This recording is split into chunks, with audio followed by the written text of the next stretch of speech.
विषयों का चिंतन करने से विषयों की आसक्ति होती है, आसक्ति से इच्छा उत्पन्न होती है और इच्छा से क्रोध होता है, क्रोध से सम्मोहन और अविवेक उत्पन्न होता है।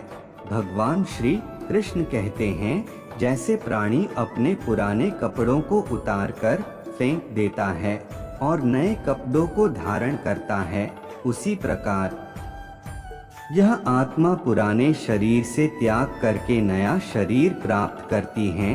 तुम उसके लिए शोक करते हो जो शोक करने के योग्य नहीं है, और फिर भी ज्ञान की बातें करते हो। बुद्धिमान व्यक्ति ना जीवित और ना ही मृत व्यक्ति के लिए शोक करते हैं। मन की गतिविधियों, होश, श्वास और भावनाओं के माध्यम से भगवान की शक्ति सदा तुम्हारे साथ है और लगातार तुम्हें बस एक साधन की तरह प्रयोग कर सभी कार्य कर रही है। हर किसी के अंदर अपनी ताकत और अपनी कमजोरी होती है। मछली जंगल में नहीं दौड़ सकती और शेर पानी में राजा नहीं बन सकता, इसलिए अहमियत सभी को देनी चाहिए। धर्म युद्ध में कोई भी व्यक्ति निष्पक्ष नहीं रह सकता है। धर्म युद्ध में जो व्यक्ति धर्म के साथ नहीं खड़ा है, इसका मतलब है वह अधर्म का साथ दे रहा है, वह अधर्म के साथ खड़ा है।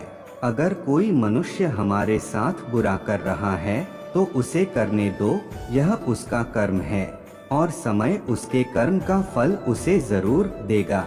लेकिन हमें कभी भी किसी के साथ बुरा नहीं करना चाहिए, क्योंकि यही हमारा धर्म है।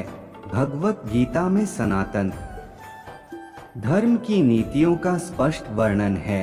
गीता में 18 अध्याय और 700 श्लोक हैं। इसी ज्ञान रूपी महासागर की कुछ बूंदें सार के रूप में यहाँ प्रस्तुत की गई हैं।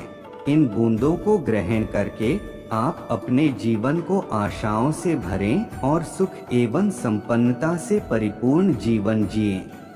महाभारत के युद्ध के समय कुरुक्षेत्र की रणभूमि में भगवान श्री कृष्ण ने अर्जुन को जो उपदेश दिया है, उन्हीं उपदेशों का संकलन है श्रीमद् भगवद गीता।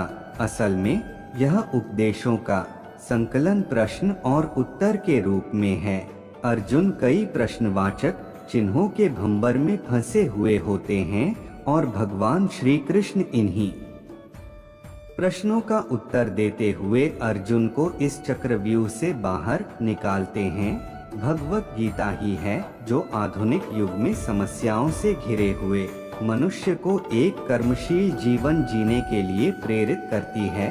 गीता ऐसे प्रेरणादायक संदेशों का महासागर है जो जीवन से निराश मनुष्य को आशाओं से भर देती है।